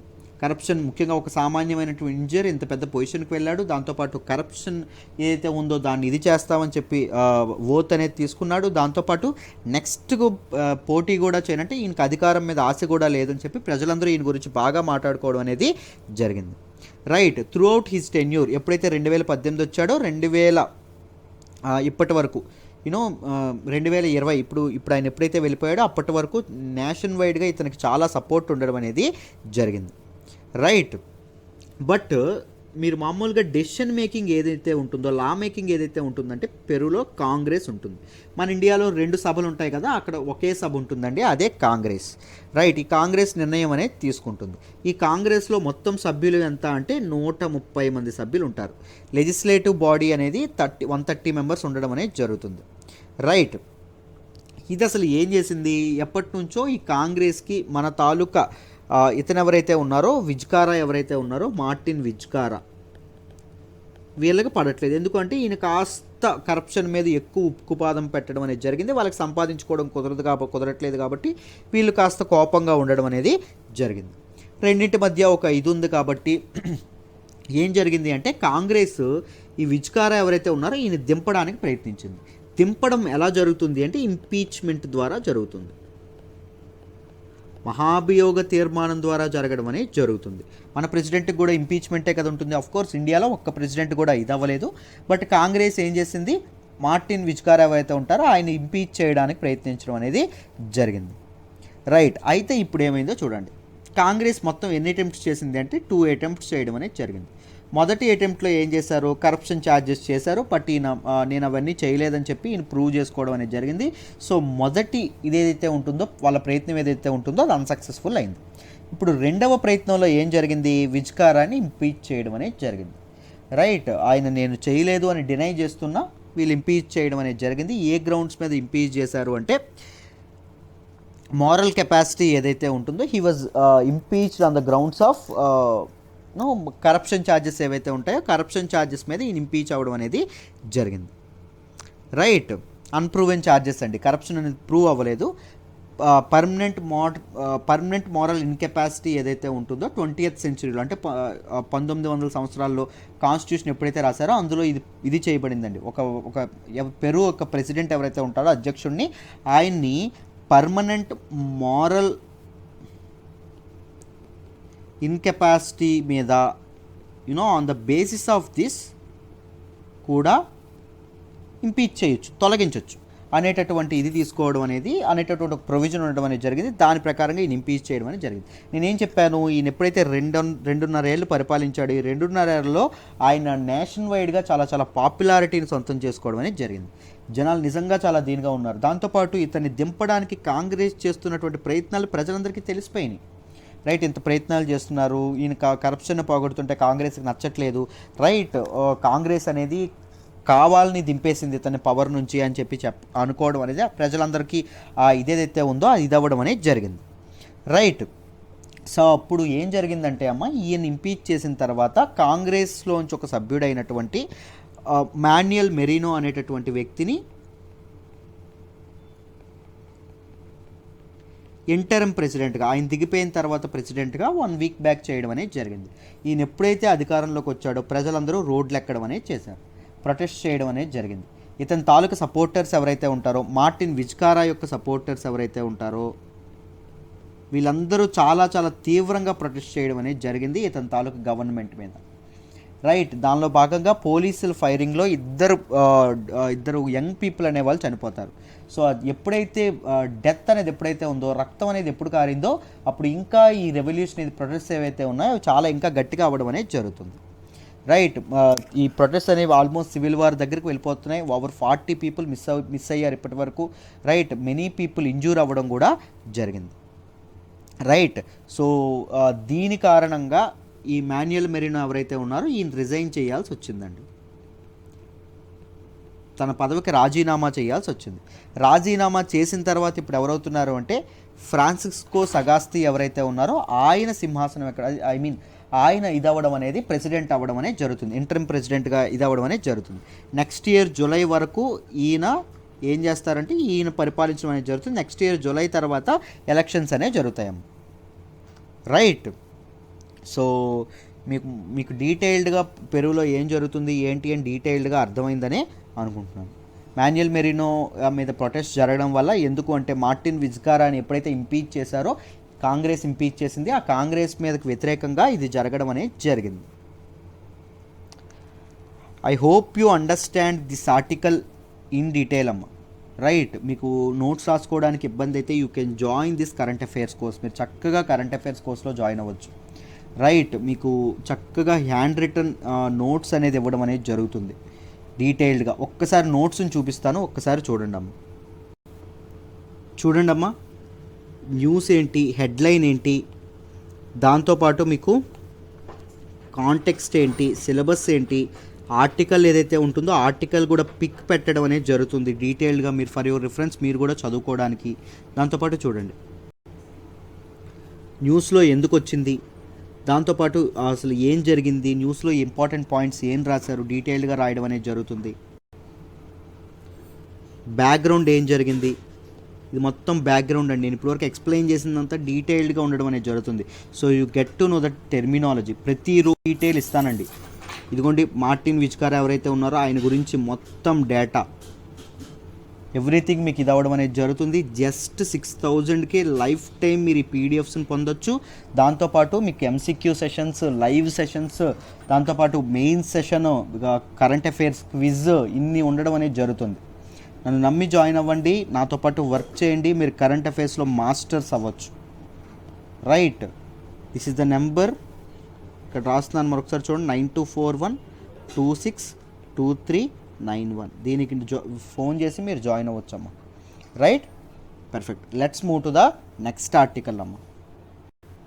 మనం మాట్లాడుకోబోయే నెక్స్ట్ ఆర్టికల్ వచ్చేసి NHRC notes a drop in women workers. Women employment ఏదైతే ఉంటుందో అది బాగా పడిపోతుందంట. ఉమెన్ వర్క్ చేయడానికి ఇంట్రెస్ట్ లేకుండా ఇదవుతుంది అని చెప్పడం అనేది జరిగింది. దీనికి ఆర్టికల్లోనే మంచి వే ఫార్వర్డ్ ఇచ్చారు, ఏం చేస్తే బాగుంటుంది ఆర్టికల్లోనే మొత్తం అంతా రాశారండి. చాలా బాగుంది. రైట్, చాలా మంచి ఆర్టికల్, జాగ్రత్తగా వినండి అమ్మా, క్లియర్గా ఎక్స్ప్లెయిన్ చేస్తాను. ఏం జరుగుతుంది అంటే మనకి ఈ మధ్య ఒక రిపోర్ట్ అనేది ఇవ్వడం అనేది జరిగిందండి, బయటకు రావడం అనేది జరిగింది. ఆ రిపోర్ట్ పేరు ఏంటంటే periodic labour force survey report. ఈ రిపోర్ట్ని ఇచ్చినటువంటి వాళ్ళు ఎవరు అంటే నేషనల్ స్టాటిస్టికల్ ఆఫీస్ ఏదైతే ఉంటుందో నేషనల్ స్టాటిస్టికల్ ఆఫీస్ వాళ్ళు ఇచ్చారు. ఈ రిపోర్ట్లో ఏం చెప్పారు అంటే ఉమెన్ వర్కర్స్ ఎవరైతే ఉన్నారో వాళ్ళ నెంబర్స్ చాలా సిగ్నిఫికెంట్గా పడిపోతుందని చెప్పడం అనేది జరిగింది. రైట్, ముఖ్యంగా ఆఫ్టర్ ఇండిపెండెన్స్, స్వతంత్రం తర్వాత అతి తక్కువ రేట్ ఉమెన్ వర్కర్స్ ఉండడం ఇదే ఈ 2017-18 ఫైనాన్షియల్ ఇయర్లో ఉండడం అనేది జరిగిందంట. ఎంత ఉన్నారు వాళ్ళు? 17.5% మెంబర్స్ మాత్రమే ఉన్నారు ఒక వర్కర్స్. దీనిలో వాళ్ళ తాలూకు పర్సంటేజ్, ఉమెన్ యొక్క పర్సంటేజ్ అంత తక్కువ ఉంది. రైట్, అది 2018-19లో కొద్దిగా ఇంప్రూవ్ అయిందంతే, పెద్దగా ఇంప్రూవ్ అవ్వలేదు. ఎంతకీ 18.6కి మాత్రమే ఇంప్రూవ్ అవ్వడం అనేది జరిగింది. రైట్, 2004లోనే చాలా చాలా లో అనుకున్నారండి. ఎంత? 29.4. రైట్, దాంతో పోలిస్తే ఇది చాలా చాలా చాలా తక్కువ. ఉమెన్ తాలూకా ఇది. సో ఇది ఎప్పుడైతే వచ్చిందో మన ఎన్హెచ్ఆర్సీ ఏదైతే ఉందో, నేషనల్ హ్యూమన్ రైట్స్ కమిషన్ ఏదైతే ఉందో, వాళ్ళు ఏం చేస్తున్నారు అంటే గవర్నమెంట్కి గైడ్లైన్స్, ప్రతి ఒక్క మినిస్ట్రీకి ఇండివిజువల్గా ఉమెన్ తాలూకా వర్క్ ఫోర్స్ని పెంచడానికి, ఉమెన్ తాలూకా ఎంప్లాయ్మెంట్ పెంచడానికి గైడ్లైన్స్ జారీ చేస్తామని చెప్పడం అనేది జరిగింది. హుటాహుటిన రిపోర్ట్ ఎప్పుడైతే వచ్చిందో రాగానే మీటింగ్ అనేది ఒకటి అరేంజ్ చేయడం అనేది జరిగిందండి. మీటింగ్లో అందరు స్టేక్ హోల్డర్స్ ఎవరైతే సివిల్ సొసైటీస్ నుంచి కానీ లేకపోతే డిఫరెంట్ పీపుల్ ఎవరైతే ఉంటారో, right, core groups and women ఎవరైతే ఉంటారో, స్కిల్ డెవలప్మెంట్ మినిస్ట్రీస్ కానీ, ఎన్జిఓస్ కానీ, లాయర్స్ కానీ, సివిల్ సొసైటీ మెంబర్స్ కానీ, రిప్రజెంటేటివ్స్ ఆఫ్ ఉమెన్ ఇన్స్టిట్యూషన్స్ కానీ, వీళ్ళందరితో మీటింగ్ పెట్టడం అనేది జరిగింది. మీటింగ్ పెట్టి ప్రతి ఒక్క మినిస్ట్రీకి ఒక్కొక్క నివేదికలు ఇస్తాము, దాన్ని బట్టి గైడ్లైన్స్ ఇస్తాం, దాని ప్రకారంగా ఫాలో అవ్వండి అని వీళ్ళు చెప్పడం అనేది జరిగింది. రైట్, ఎందుకోండి ఇది చేశారు, ఉమెన్ యొక్క లేబర్ ఫోర్స్లో ఉమెన్ యొక్క పార్టిసిపేషన్ అనేది పెంచాలి అనేటటువంటి ఉద్దేశంతో ఈ మీటింగ్ అనేది, ఆ లక్ష్యంగా ఈ మీటింగ్ అనేది ఇది అవ్వడం అనేది జరిగింది. సో వీళ్ళు కొన్ని సజెషన్స్ ఇచ్చారండి, ఏమేం చేస్తే ఇది అవుతుందంట చూడండి అమ్మ. వే ఫార్వర్డ్ ఏం చెప్పారు అంటే రెగ్యులేటరీ మెకానిజం అనేది ఒకటి ఉండాలి. ప్రతి ఒక్క దానిలో ఒక మెకానిజం అనేది, రెగ్యులేటరీ మెకానిజం అనేది ఉండాలి. ఆడవాళ్ళకి సేఫ్టీ ఎలా ఉన్నాయి, వర్క్ కండిషన్స్ ఎలా ఉన్నాయి, వీటన్నింటి మీద ఒక మెకానిజం అనేది ఉండాలి. దాంతోపాటు గవర్నమెంట్ అండ్ ప్రైవేట్ పార్టిసిపేషన్ ఉండాలి. Both government and private people అనేవాళ్ళు ఇన్వెస్ట్మెంట్స్ చేసి దేని మీద, ఉమెన్ తాలూకా ఎంపవర్మెంట్, ఉమెన్ ఎంప్లాయబిలిటీ ఏదైతే ఉంటుందో దాని మీద ఉమెన్ పార్టిసిపేషన్ వచ్చేటట్టు ఇన్వెస్ట్మెంట్స్ అనేవి తప్పకుండా చేయాలి. దాంతోపాటు బెటర్ వర్కింగ్ కండిషన్స్ ఏవైతే ఉన్నాయో, బెటర్ వర్కింగ్ కండిషన్స్ని ప్రొవైడ్ చేస్తే ఏమవుతుంది, ఎక్కువ మంది ఆడవాళ్ళు వర్క్ చేయడానికి ముందుకు వచ్చే అవకాశం అనేది ఉంది. దాంతోపాటు వర్క్ ప్లేసెస్లో జెండర్ సెన్సిటివిటీ ఏదైతే ఉంటుందో, జెండర్ డిస్క్రిమినేషన్ అనేది ఎక్కువగా ఉంటుందండి వర్క్ ప్లేసెస్లో. దాంతోపాటు జెండర్ అటాక్స్ అనేవి ఉండడం అనేది జరుగుతుంది. సెక్షువల్ అటాక్స్, సెక్షువల్ అబ్యూజెస్ కానీ ఉంటాయి. సో అవన్నీ లేకుండా వర్క్ ప్లేసెస్లో వీళ్ళకి ఒక సేఫ్ ఎన్విరాన్మెంట్ కలగజేయాలి. రైట్, హౌస్ హోల్డ్ వర్క్ ఏదైతే ఉందో, ఇంటి పని ఏదైతే ఉందో అది మగవాళ్ళు కూడా ఈక్వల్గా షేర్ చేసుకోవాలి. Equal sharing of house hold work కూడా వెరీ ఇంపార్టెంట్ రోల్ ప్లే చేస్తుంది. పోనీ వాళ్ళు వద్దామన్న ఆపర్చునిటీస్ లేకపోతే వాళ్ళు రాలేరు. సో అవకాశాలు కూడా గవర్నమెంట్, ఎంప్లాయ్మెంట్ ఆపర్చునిటీస్ ఏవైతే ఉన్నాయో, ఉద్యోగ అవకాశాలు ఏవైతే ఉన్నాయో వాటిని కూడా గవర్నమెంట్ ప్రొవైడ్ చేయగలగాలి, ప్రభుత్వం ప్రొవైడ్ చేయగలగాలి. దాంతోపాటు స్కిల్లింగ్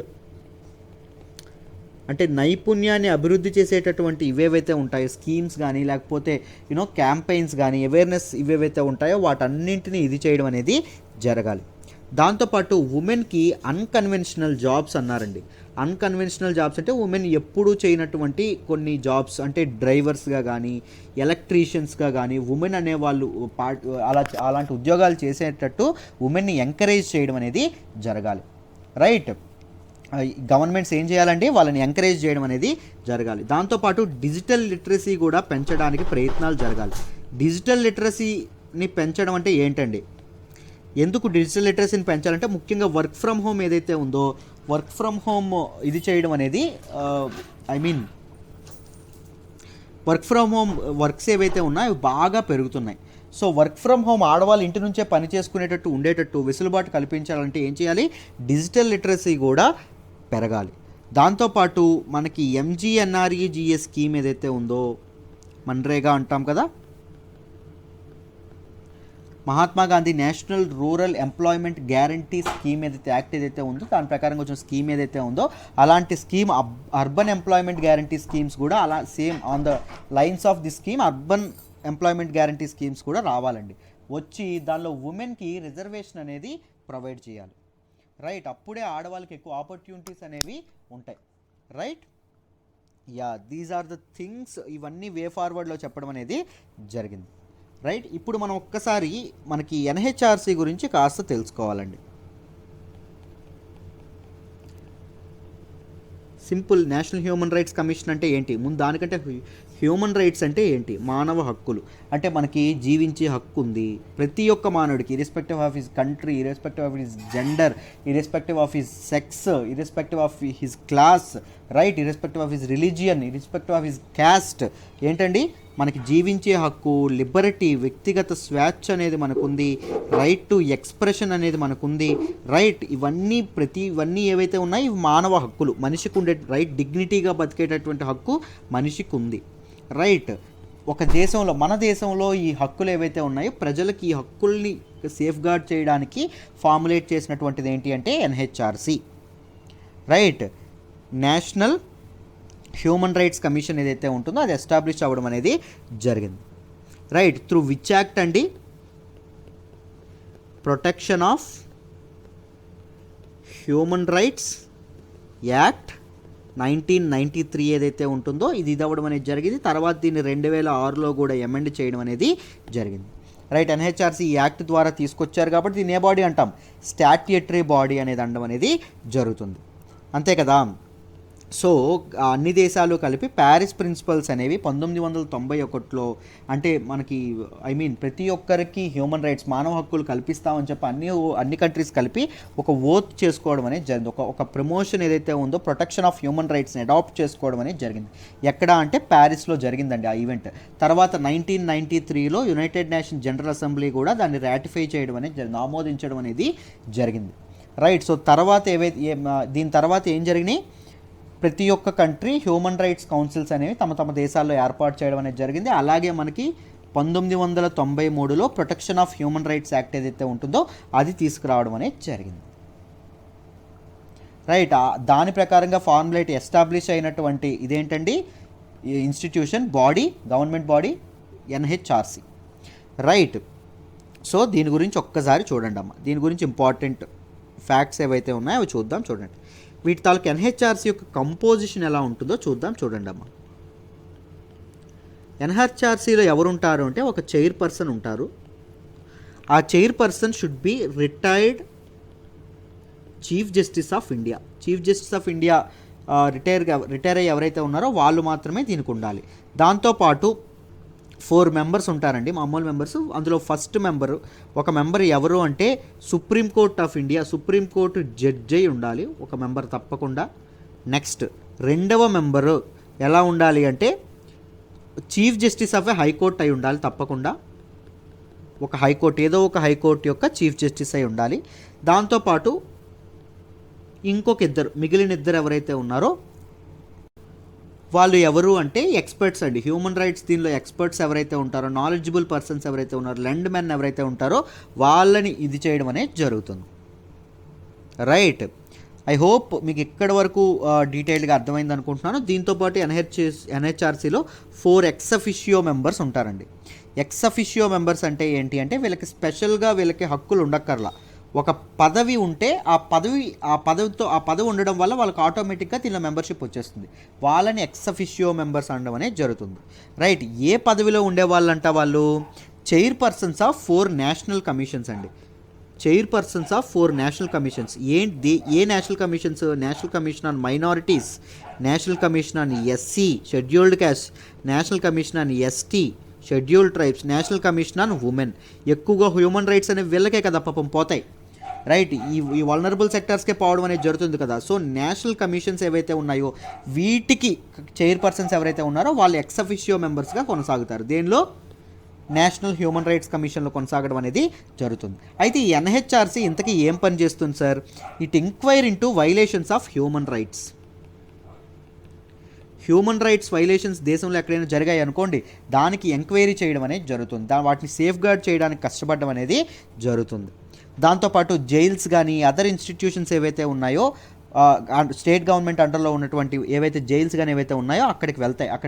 అక్కడ పీపుల్ ఎవరైతే ఉన్నారో, ఖైదీలు ఎవరైతే ఉన్నారో వాళ్ళ తాలూకా లివింగ్ కండిషన్స్ ఎలా ఉన్నాయి ఇవన్నీ చేసి వాళ్ళ తాలూకా రిలీజ్ గురించి కానీ వాళ్ళని ఎలా విడుదల చేయాలి వీటి గురించి రికమెండేషన్స్ ఇవ్వడం అనేది జరుగుతుంది, రైట్. దాంతోపాటు హ్యూమన్ రైట్స్ ఏవైతే ఉంటాయో, హ్యూమన్ రైట్స్లో రీసెర్చ్ వర్క్స్ ఏవైతే ఉంటాయో వాటిని ప్రమోట్ చేయడం కూడా జరుగుతుందండి హ్యూమన్ రైట్స్ విభాగంలో. దాంతోపాటు ఎన్జిఓస్ ఏవైతే ఉంటాయో, దాంతోపాటు హ్యూమన్ రైట్స్ కోసం పాటుపడేటటువంటి ఇవి ఇన్స్టిట్యూషన్స్ ఏవైతే ఉంటాయో వాటిని కూడా ఎంకరేజ్ చేయడం అనేది జరుగుతుంది. సమ్ అవార్డ్స్ ఇది చేసి కానీ, లేకపోతే సమ్ ఇన్సెంటివ్స్ ఇచ్చి కానీ వాళ్ళకి ఇలా ఉపయోగపడడం అనేది జరుగుతుంది. Right, very good. So NHRC గురించి కూడా మీకు డీటెయిల్డ్గా అర్థమైందని అనుకుంటున్నాను. మీకు మొత్తం notes, if you join current affairs course you can get it. Right, I seriously recommend you to join this course. This will be the best course offered at very lowest price. Right, NHRC గురించి మీకు అర్థమైందని అనుకుంటున్నాను. ఎందుకు women యొక్క ఇది women workers యొక్క numbers పడిపోతే దానికి వే ఫార్వర్డ్ ఏంటి, what are the measures suggested by NHRC అని మీకు అన్ని డీటెయిల్డ్గా ఎక్స్ప్లెయిన్ చేశానని అనుకుంటున్నానమ్మా. Right, I hope you understand this article in detail. Let me move to the next article. మనం మాట్లాడుకోబోయే నెక్స్ట్ ఆర్టికల్ వచ్చేసి confront sponsors of terror says Modi గారు ఇది చెప్పడం అనేది జరిగింది. రైట్, దీన్ని మనం సిలబస్ పాయింట్ ఆఫ్ వ్యూలో జిఎస్ పేపర్ 2లో చదువుకుంటామండి. జాగ్రత్తగా వింటే క్లియర్గా, ఇంటర్నేషనల్ ఆర్గనైజేషన్స్లో చదువుకుంటాం, జాగ్రత్తగా వినండి అమ్మ, మీకు క్లియర్గా అర్థమైపోతుంది ఈ ఆర్టికల్. మన ప్రధానమంత్రి ప్రైమ్ మినిస్టర్ నరేంద్ర మోడీ గారు రీసెంట్గా 12th summit of BRICS, 12th BRICS summit ఏదైతే ఉంటుందో దీనిలో పార్టిసిపేట్ చేయడం అనేది జరిగింది. In the first place, what is BRICS? BRICS అంటే ఏంటండి? బి అంటే బ్రెజిల్, ఆర్ అంటే రష్యా, ఐ అంటే ఇండియా, సి అంటే చైనా, ఎస్ అంటే సౌత్ ఆఫ్రికా. ఈ 5 కంట్రీస్ తాలూకు కొయిలేషన్ ఏదైతే ఉంటుందో దాన్ని బ్రిక్స్ అనడం అనేది జరుగుతుంది. ఎందుకు ఇది అవుతుంది ఏంటని చెప్తాను. ముందు ఒకసారి న్యూస్లోకి ఏమొచ్చిందో చూద్దాం, జాగ్రత్తగా వినండి అమ్మ. పిఎం తన తాలూకా స్పీచ్ ఇస్తూ ఏం చెప్పారు అంటే, బ్రిక్స్లో భాగంగా టెర్రరిజంని కౌంటర్ చేయాలి, కౌంటర్ టెర్రరిస్ట్ యాక్టివిటీస్ ఏవైతే, టెర్రరిజం స్ట్రాటజీస్ ఏవైతే ఉంటాయో వాటిని ఇంప్లిమెంట్ చేయాలి. వీటిని టెర్రరిజం కంట్రోల్ చేయడానికి రష్యా ఏదైతే స్ట్రాటజీ అనేది ఇది చేసిందో, ఫ్రేమ్ చేసిందో దాన్ని మేము కంప్లీట్గా స్వాగతిస్తున్నామని చెప్పడం అనేది జరిగింది. Right, counter terrorism bricks countries అన్నీ ఇది చేయాలి, ఇండియా అనేది ఎప్పుడూ టెర్రరిజం ఇది చేయడంలో ముందుంటుంది అని నేను చెప్పడం అనేది జరిగింది. దాంతోపాటు ఈ ప్రపోజ్డ్ నేషనల్ సెక్యూరిటీ అడ్వైజర్స్ యొక్క మీటింగ్ ఏదైతే ఉంటుందో, అందరూ బ్రిక్స్ కంట్రీస్, బ్రిక్స్ నేషన్స్ ఏవైతే ఉన్నాయో వీళ్ళ తాలూకా నేషనల్ సెక్యూరిటీ అడ్వైజర్స్ ఎవరైతే ఉంటారో వాళ్ళందరూ కలిసి ఒక మీటింగ్ ఏర్పాటు చేసుకోవాలి. టెర్రరిజంని ఇది చేసేటట్టు యాంటీ టెర్రరిస్ట్ యాక్షన్ ప్లాన్ ఏదైతే ఉంటుందో దానిని వీళ్ళందరూ కలిపి ఫ్రేమ్వర్క్ చేయాలని చెప్పడం అనేది జరిగింది. రైట్, దాంతోపాటు ఈయన మాట్లాడుతూ యునైటెడ్ నేషన్స్ ఏదైతే ఉందో, యునైటెడ్ నేషన్స్ ఐక్యరాజ్య సమితి మీద తీవ్రమైనటువంటి ఆరోపణలు చేయడం అనేది జరిగింది. యునైటెడ్ నేషన్స్ యుఎన్ఎస్సి ఏదైతే ఉందో, యుఎన్ఎస్సి సభ్యులు ఎవరైతే ఉంటారో, యుఎన్ఎస్సిలో మీ అందరికీ తెలుసు పర్మనెంట్ మెంబర్స్ ఉంటారు, నాన్ పర్మనెంట్ మెంబర్స్ ఉండడం అనేది జరుగుతుంది. పర్మనెంట్ మెంబర్స్ ఎంతమంది ఉంటారండి? 5 ఉంటారు. నాన్ పర్మనెంట్ మెంబర్స్ ఎంతమంది ఉంటారండి? 10 ఉంటారు. రైట్, ఇండియా అనేది రీసెంట్గా నాన్ పర్మనెంట్ మెంబర్గా ఎలక్ట్ అవ్వడం అనేది జరిగింది. ఎప్పటి నుంచి స్టార్ట్ అవుతుంది? 2021 నుంచి ఇండియా యొక్క టర్మ్ అనేది స్టార్ట్ అవ్వడం అనేది జరుగుతుంది. But from so long India is trying to get in to this permanent member list. ఒక శాశ్వత సభ్యుడిగా అవ్వాలని అనుకుంటుంది. పర్మనెంట్ మెంబర్స్కి ఏముంటుందండి? వీటో అధికారం ఉంటుంది, నో చెప్పే అధికారం ఉంటుంది. నాన్ పర్మనెంట్ మెంబర్స్కి వీటో అధికారం అనేది, కలెక్టివ్ వీటో ఉంటుంది, సింగిల్ వీటో అనేది ఉండదు. అంటే మెజారిటీ ఆఫ్ పీపుల్ నో అన్నారనుకోండి, అప్పుడు అది క్యాన్సిల్ అవుతుంది ఏదైనా నిర్ణయం, యునైటెడ్ నేషన్స్ తీసుకున్నటువంటి నిర్ణయం. రైట్, మెజారిటీ పీపుల్ ఎస్ అన్నారనుకోండి, అంటే సెక్యూరిటీ కౌన్సిల్ తీసుకున్నటువంటి నిర్ణయం అండి. మెజారిటీ పీపుల్ ఎస్ అన్నారనుకోండి, అప్పుడు ఎస్ అవుతుంది. బట్ ఈ 5గురిలో ఒక్కరు నో అన్నా నో అవుతుంది. రైట్, ఏదైనా ప్రపోజల్ని ఒక్క కంట్రీ నో అన్నా పర్మనెంట్ మెంబర్స్లో కన్ఫామ్గా అది టేబుల్ అవ్వదండి, అది ఎన్ఫోర్స్ అవ్వకుండా ఉంటుంది. రైట్, సో యుఎన్ఎస్సిలో పర్మనెంట్ మెంబర్ అవ్వాలని చెప్పి ఎవరు అనుకుంటున్నారు? ఇండియా అవ్వాలని చెప్పి అనుకుంటుంది. సో బ్రిక్స్ నేషన్స్ ఏవైతే ఉన్నాయో, I mean Brazil, Russia, India and China, south Africa ఏవైతే ఉంటాయో, యుఎన్ఎస్సి రిఫార్మ్స్ తెచ్చేందుకు ఇండియా అనేది చేస్తుంది, ఏదైతే ఎఫర్ట్స్ పెడుతుందో దానిలో మీరు కూడా సహాయం చేయాలి అని చెప్పి వాళ్ళని ఇది అడగడం అనేది జరిగింది. రైట్, దాంతోపాటు ఈయన చెప్తూ ఏం చెప్పారు అంటే, బ్రిక్స్ నేషన్స్ ఏవైతే ఉన్నాయో they are accounts to 40% of world's population. ప్రపంచ జనాభాలో 42% మంది ఈ కంట్రీస్లోనే ఉండడం అనేది జరిగింది. దాంతోపాటు బ్రిక్స్ ఎకానమీస్ ఏవైతే ఉన్నాయో they are major engines to the world. ప్రపంచ ఎకానమీ, ట్రేడ్ ఏదైతే ఉంటుందో దాన్ని నడిపేటటువంటి మేజర్ థింగ్స్ ఏంటి అంటే, బ్రిక్స్ ఎకానమీస్. రైట్ అని చెప్పి చెప్పడం అనేది జరిగింది. 40% ఆఫ్ వరల్డ్ పాపులేషన్, 40% మంది ఈ కంట్రీస్లోనే ఉండడం అనేది జరిగింది. దాంతోపాటు బ్రిక్స్ ఎకానమీస్ ఏవైతే ఉన్నాయో they are major engines to the world. ప్రపంచ ఎకానమీ, ట్రేడ్ ఏదైతే ఉంటుందో దాన్ని నడిపేటటువంటి మేజర్ థింగ్స్ ఏంటి అంటే, బ్రిక్స్ ఎకానమీస్. రైట్ సో అందరూ కలెక్టివ్గా కృషి చేసి ఇది పోస్ట్ కోవిడ్-19 ఎకానమిక్ రివైవల్ ఏదైతే ఉంటుందో, కోవిడ్-19 వల్ల మీ అందరికీ తెలుసు సప్లై చైన్స్ డిస్రప్ట్ అయినాయి, ఎకానమీ అనేది పూర్తిగా పడిపోయింది. సో ఎకానమీ అనేది రివైవ్ అవ్వడానికి బ్రిక్స్ కంట్రీస్ అన్ని ముందుకు రావాలి, ఎందుకంటే they have that potential, they have that capacity అని చెప్పడం అనేది జరిగింది. రైట్. దాంతోపాటు వీళ్ళు మాట్లాడుకున్నది ఏంటంటే వ్యాక్సిన్ కోఆపరేషన్ గురించి కూడా మాట్లాడుకున్నారండి. ముఖ్యంగా రష్యా తయారు చేస్తున్నటువంటి స్పుట్నిక్ 5 వ్యాక్సిన్ ఏదైతే ఉంటుందో దాని తాలూకా ఫీల్డ్ ట్రయల్స్ ఉత్తరప్రదేశ్లో జరగనున్నాయి నెక్స్ట్ మంత్.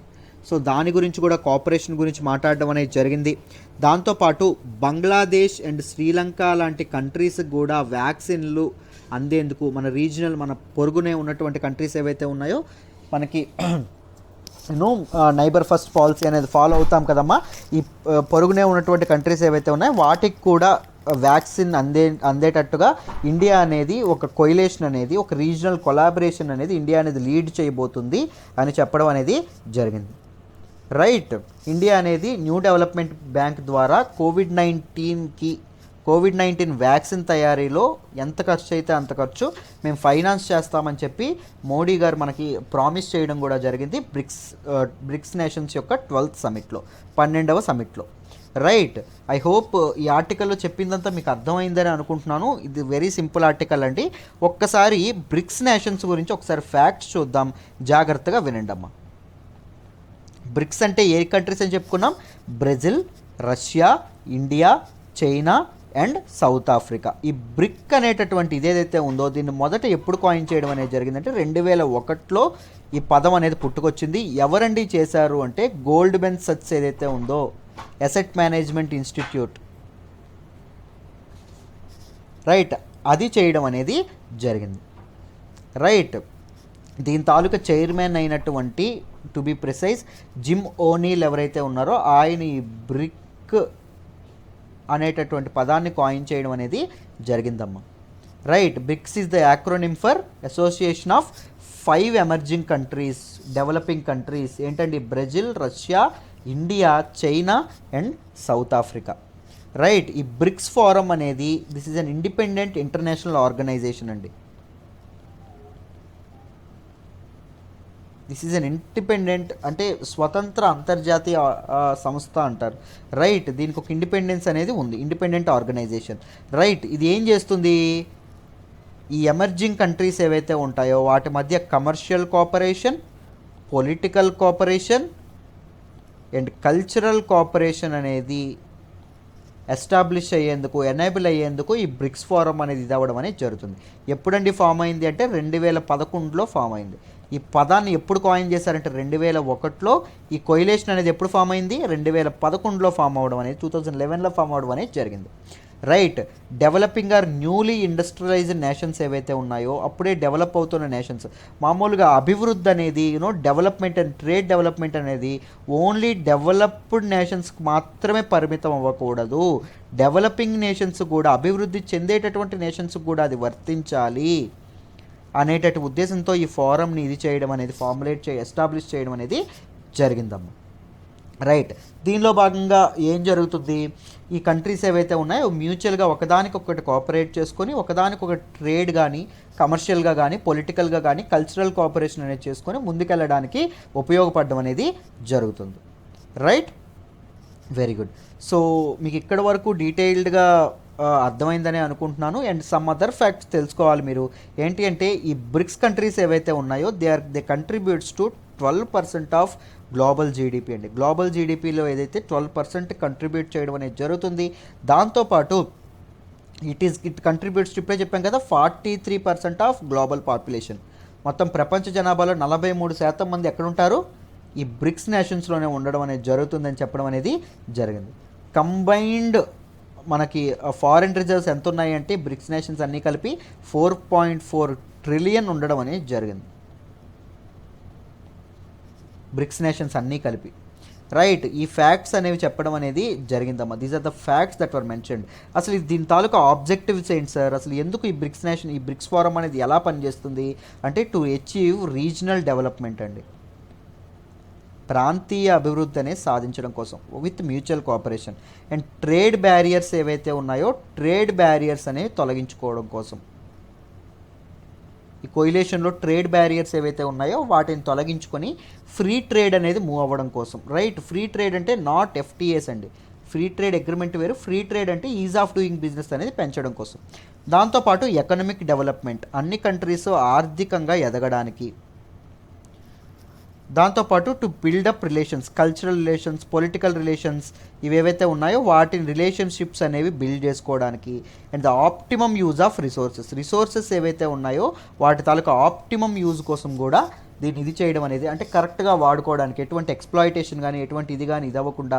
దాంతోపాటు వెరీ ఇంపార్టెంట్, టెర్రరిజం లాంటి యాంటీ సోషల్ యాక్టివిటీస్ ఏవైతే ఉంటాయో వాటిని ఎదుర్కొనేందుకు, రైట్, వాటిని ఎదుర్కొనేందుకు దీన్ని ఇది చేయడం అనేది జరిగింది.